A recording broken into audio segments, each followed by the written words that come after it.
All rise for a salute to the flag led by Councilman Brian Cope. I pledge allegiance to the flag of the United States of America and to the republic for which it stands, one nation, under God, indivisible, with liberty and justice for all.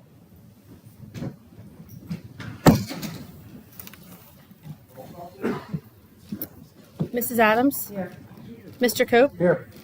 Mrs. Fox? Here. Mr. Heverly? Here. Mr. O'Reilly? Here. Mr. Rossi? Here. Mr. Valentine is excused. Mayor Wolf? Here. Deputy Mayor Kurz? Here. Solicitor Mrs. Grace? Present. Business Administrator Mr. DeHart? Here. Director of Code Enforcement Mr. Sebastian, sorry. Here. Director of Community Affairs Mrs. Park? Here. Director of Parks and Recreation Mr. Bruno? Here. Director of Public Safety Mr. Rump is excused. Director of Public Works Mr. Dilks is excused. Director of Real Estate Ms. Pizatsky is excused. Chief Financial Officer Ms. Boyer. Here. Police Chief McBride. Here. And myself, Deputy Municipal Clerk Jen Harbison here. Can I get a motion to approve the minutes of the ordinance committee meeting dated August 28, 2025? Motion. Second. All in favor? Aye. Opposed? Seeing none. Ordinances for review, Chapter 4-97 Administrative Code, Award of Contractor Purchase. Any questions on that one? I don't think so. Can I get a motion to move forward to first reading? Motion move forward. Second. All in favor? Aye. Opposed? Vacating a portion of Maple Avenue. Solicitor Grace, do you want to chime in on anything on that one? Yes, Want to skip that one? Yeah, sorry, we'll get to that one. I skipped the, Chapter 280-18 Animal Control Backyard Chicken Pilot Program. Will we get a motion to move forward to the first reading? You had some things highlighted that you wanted to grab. I did, just in case there were any discussion, the first one being in terms of the actual chicken advisory board. It's not mandated that they meet on a regular basis, but on an as-needed basis, if they do meet, then they're to keep minutes accordingly, and we'll have, we're to have a council person liaison as well on that board. Now, I think initially they were comprised of 5 members and 2 alternates. That's been changed to 3 members and 2 alternates. If anyone has any concerns with that. The pilot program also had a limit of 50 licenses. Are we cutting that? Okay. Yeah, the pilot was just for that reason, for the numbers, to see how everything played out, but Okay. there's no reason why if ever they're not following the protocols that we put a limit on. Okay. So if this were to move through first reading tonight, I would just ask that it just be noted for the record that section D, where it indicates no more than 50 licenses may be issued at any one time, although additional households may be considered on an individual basis by the Chicken Advisory Board in conjunction with the governing body liaison, that could be removed in its entirety. Okay.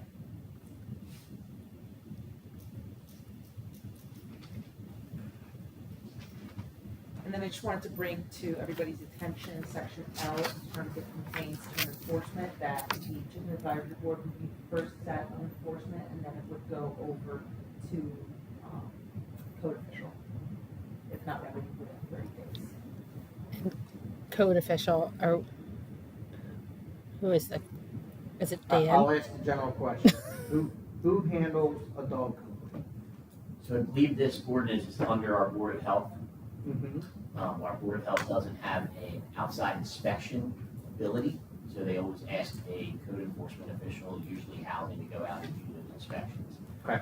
We do have a communications going on with our director of code enforcement about making some changes to that because of the restrictions on the ability for actually some of these enforcements. Maybe they just need to be moved.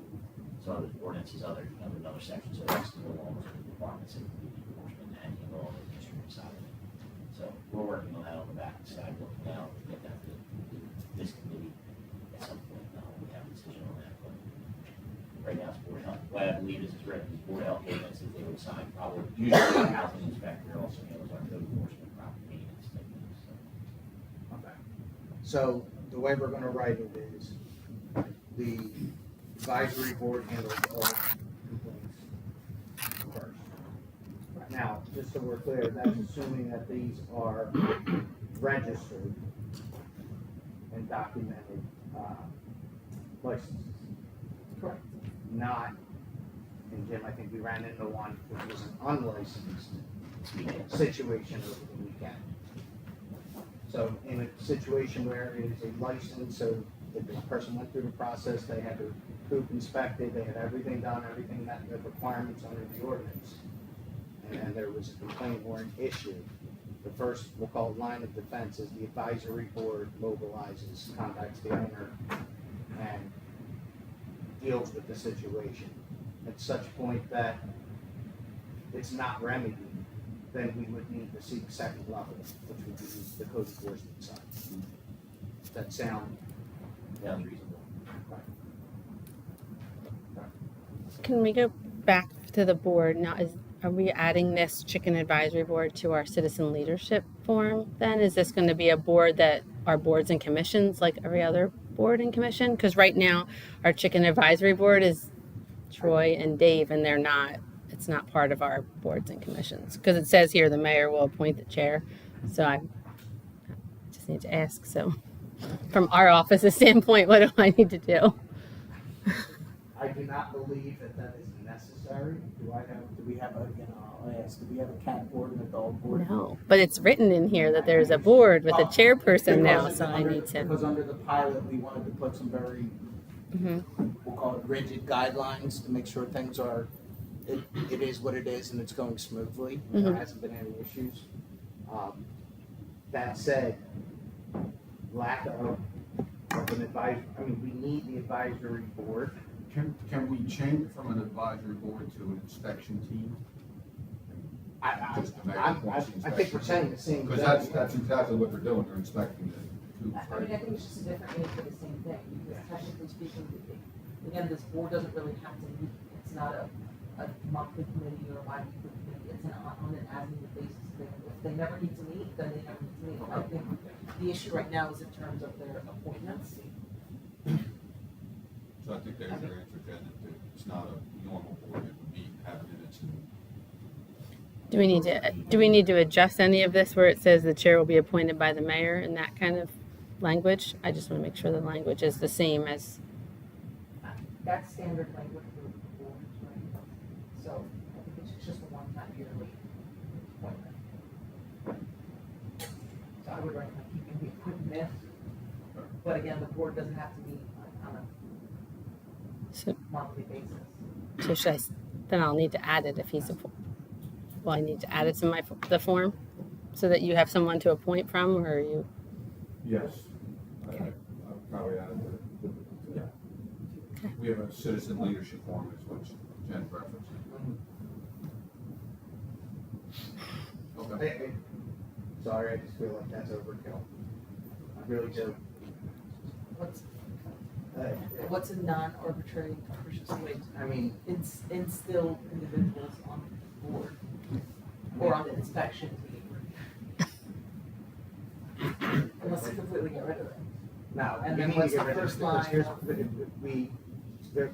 the inspection team are the champions for the last 4 or 5 years. They're heavily invested. They continue to be invested in the success of the program. It's the same 2 or 3, 4 individuals that are happy to be a part of it. I just feel like, I mean, I like the words inspection team, but do we have to make it its own board? Can it be a sub under the Board of Health, like the inspection team, since it is a Board of Health ordinance at this time? Can it be something that's under them, like if you want that inspection team to report to the Board of Health, like a written report, if there's something, I mean, you want to take it away from that, away from having a separate board? Should The they inspection have to team. do that, right? Should If they have any updates, they can, it's a Board of Health ordinance, then just let them report through that board with a letter, no different than it's the community garden, that is a separate sub underneath the Environmental Protection Commission, correct? So I like the way you're going with that, right? So we have Board of Health. Yeah. Why don't we add 2, 3 positions to the Board of Health that are liaisons to the chicken ordinance. So they don't have to necessarily attend the Board of Health meetings, they would only be the inspection team of the Board of Health for chicken.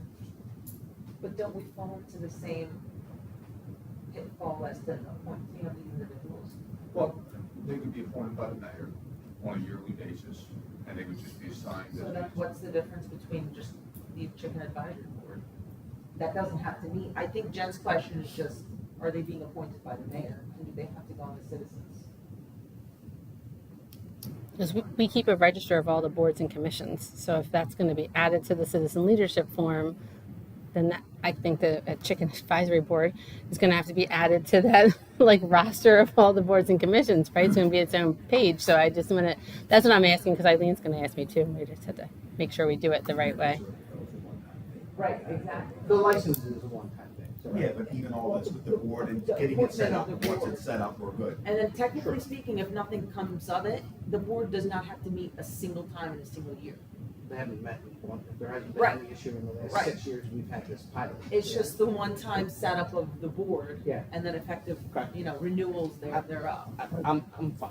Yeah, I would generally just add the citizen leadership form and treat it like any other board, with the exception of they don't have any their reporting minutes or anything like that. Okay.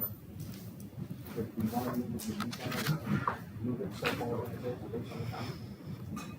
Yes, this one line is getting deleted. Okay, so based on the conversation, can I get a motion to move forward for first reading based on the solicitor's input and comments? Motion to move forward. Second. All in favor? Aye. Opposed? Now, sorry, we have the vacating Maple Avenue. At this time, I'll just address Mr. Andrew Viola, Esquire, who's on behalf of Bishop Colbert, who's seeking this. Thank you, Mr. Thank you, Mr. O'Reilly, and Mayor, and members of the council. I really appreciate the opportunity to speak. This project has a lot of moving parts, so I'll try and be brief. I have a couple handouts in front of you. I'm starting with the one that's a little bit more cartoonish. I don't know if you folks all have that. So basically, this is pretty much what the property looks like right now. The part outlined in green is the two parcels owned by my clients, the Colburns, 430 Winslow Avenue. So those are the two parcels, and you can see right down the middle is that Maple Avenue. That's a paper street. It's not a real street. It's just only exists on the tax maps, and it's not actually a road.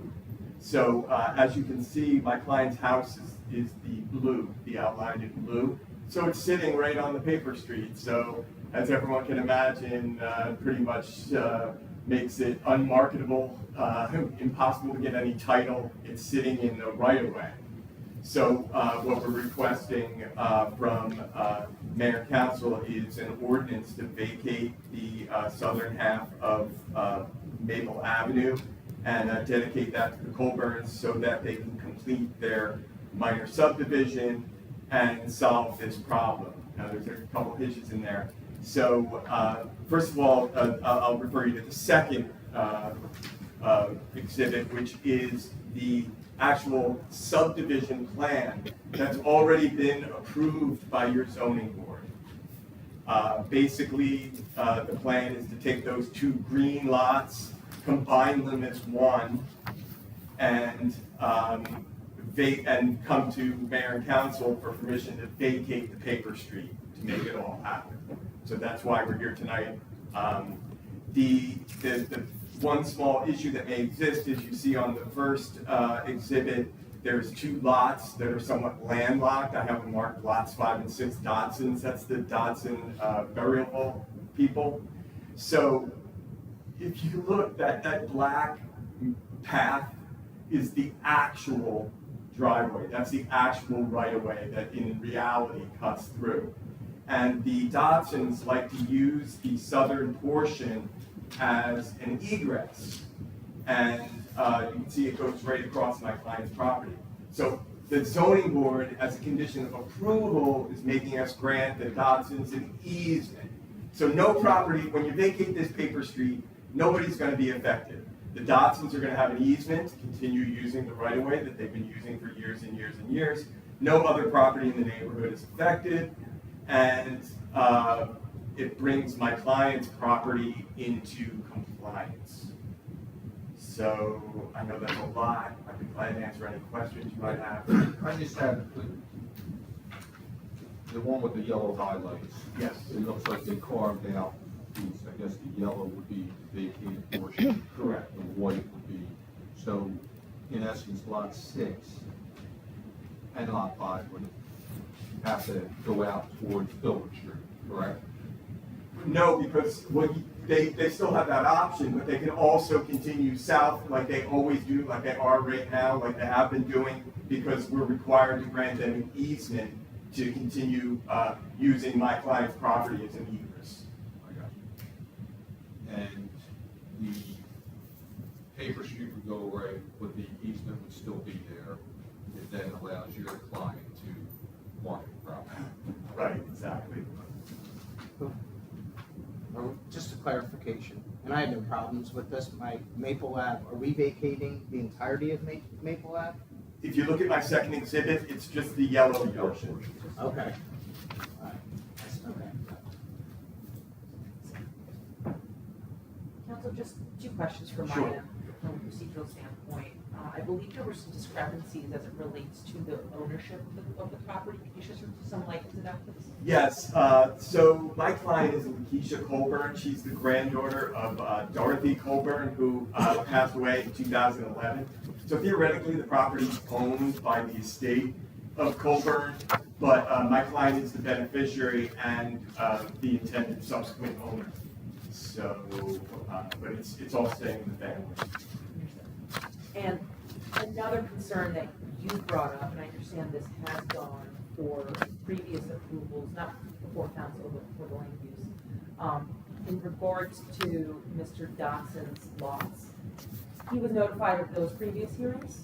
Yeah, in fact, Mr. Dodson was here at the zoning board hearing when it was approved, and he spoke as a member of the public.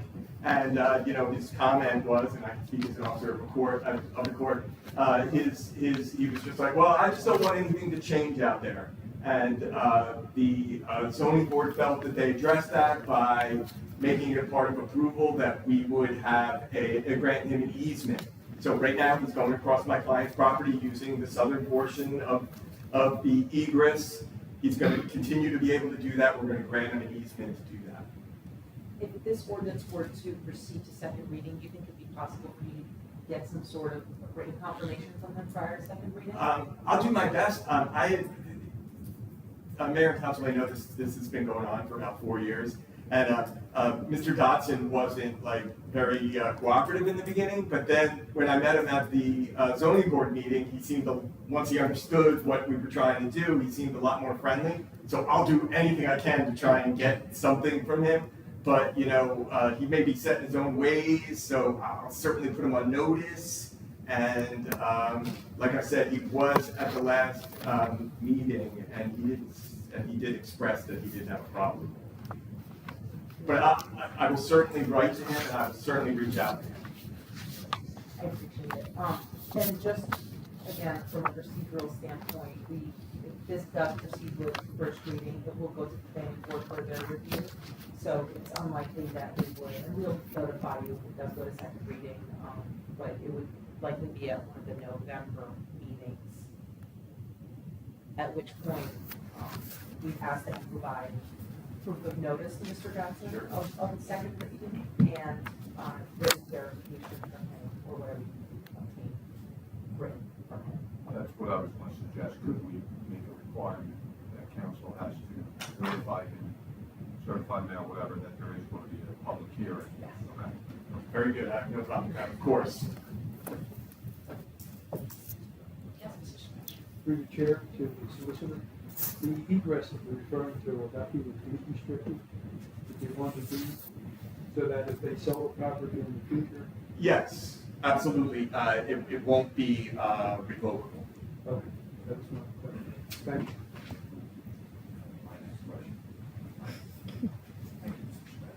And I think at this point, you might have to get an extension to file the deed Yeah, well, actually, it sounds like it might fall into place, but if we do, I will make that application. I think we have to have our deeds done by, I think, February. So theoretically, if things move, it's conceivable. But I'm prepared to make an application to the zoning board for an extension if need be. Anybody else have any questions, concerns, comments? Thank you, I appreciate the opportunity to speak. That's it. Can I get a motion to move forward to first reading? Second. All in favor? Aye. Opposed? Seeing none. Next up, matters for discussion. Minors and parent responsibility. Jim? Chief?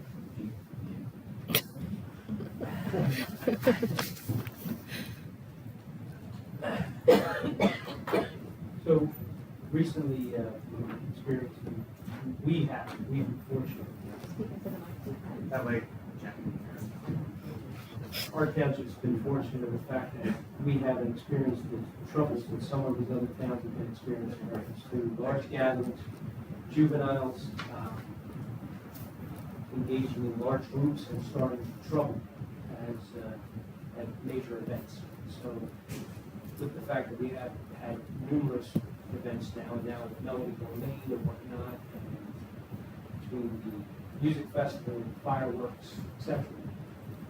It started in Gloucester City, basically holding the parents responsible for the behavior of the juveniles. So the juveniles are caught misbehaving, there's a plethora of information or violations that they'll be held accountable.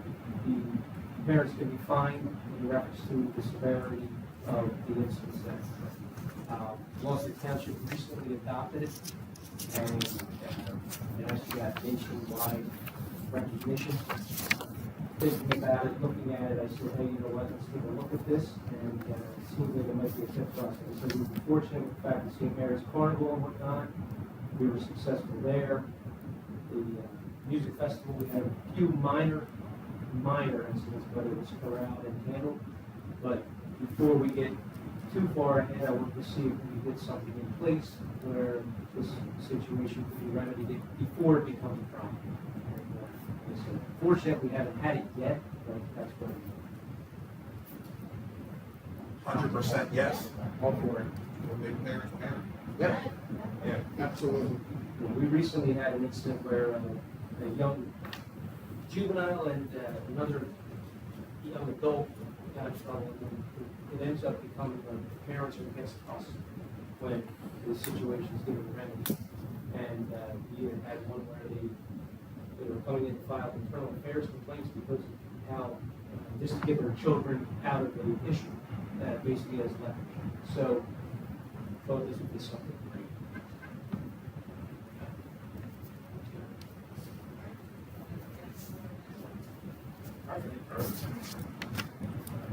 Thank you. Next up, opioid task force distribution box. Councilman Rossi? Michelle, if you'd like to come up, Michelle from the city today,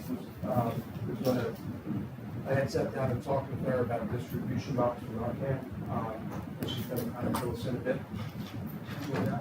Hi, how are you? Michelle Stressler, New Jersey State Police Operation, Regional Thunder Rock. With a special unit of the MAU where we have all the intelligence, and we're seeing regards to the opioids, we're seeing a reduction in fatalities. A large contribution to this is naloxone distribution. It's one of the federal mandates. One of the things that they're trying to focus on throughout the nation is that saturation of naloxone. And that's giving it out to people that need it most, also to family members. If you're having an overdose, you can't administer it to yourself. You actually need someone to administer it to you. We've been out to a lot of community events and we're handing it out to our community members and tell them, put it in your bathroom, put it in your car, put it on your person. It's to save the life of someone who may be experiencing an overdose.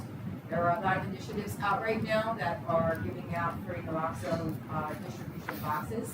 Currently, right now, Lisa, who mans the desk over here in front of the resource room, I just communicated with her earlier today. On average, she's distributing 2 kits a week here at the office. So right there, we do know people are taking it. There is still stigma that is associated with addiction, substance use disorder, and mental health. So people may be taking it, because they feel comfortable in speaker therapy, but for those who aren't, may be more susceptible to taking a kit out of the distribution box. I can get the box donated.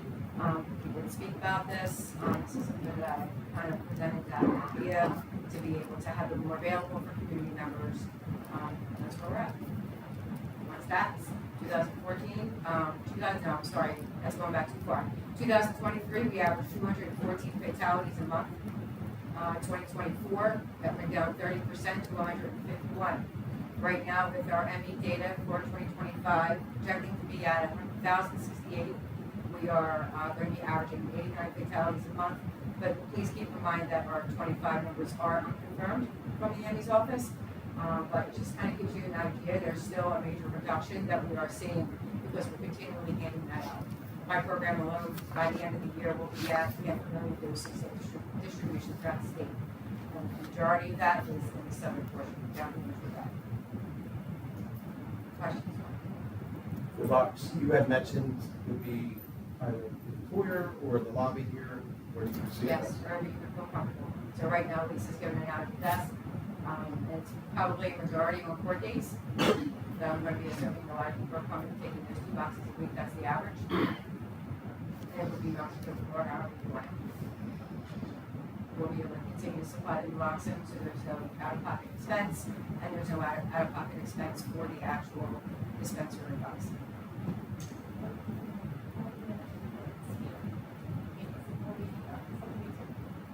Put out to the public that box is here, or Yes. no comment. I don't know how that works, So I couldn't hear you too well. What I'm trying to say. Anybody 14 and over can carry naloxone, right? I really don't suspect anybody 13 or under running around in town hall without an adult. So it would be available for them to just open it up freely and take it in. Well, my question is, like, I know you said they come in now and ask. Yes. But will they be notified, will it out to the public that you can just walk in now? I mean, will they still have to ask Lisa, or they can just take it? No, they can take it freely upon their own, Right, even if Lisa's not there. okay. So that's my question. Yes. How will it out to the public that this is now offered? They can just walk in? The initiative would be that it would be coming out through information provided out by our task force to our community members to let them know this is what the Township of Monroe is doing for their community members. It's here, it's available for you, you can come take it. It is sold over the counter. It's $45.99. A lot of families still don't have $45.99 in their pocket to go ahead and buy one. A lot of them may not be educated to understand that you can go up to the counter and ask for it as a Jane or John Doe. Still do it anonymously to receive it with no charge. If you have it available readily for people to just come and take it, I'm sure they're going to take it. We're doing this over there. I would think that we could either put that on our social media, stuff like that, or the spread. Yep. Or newsletter, every avenue you have, tools you have. Something we need to do. Yes. No objection. No. Thanks so much.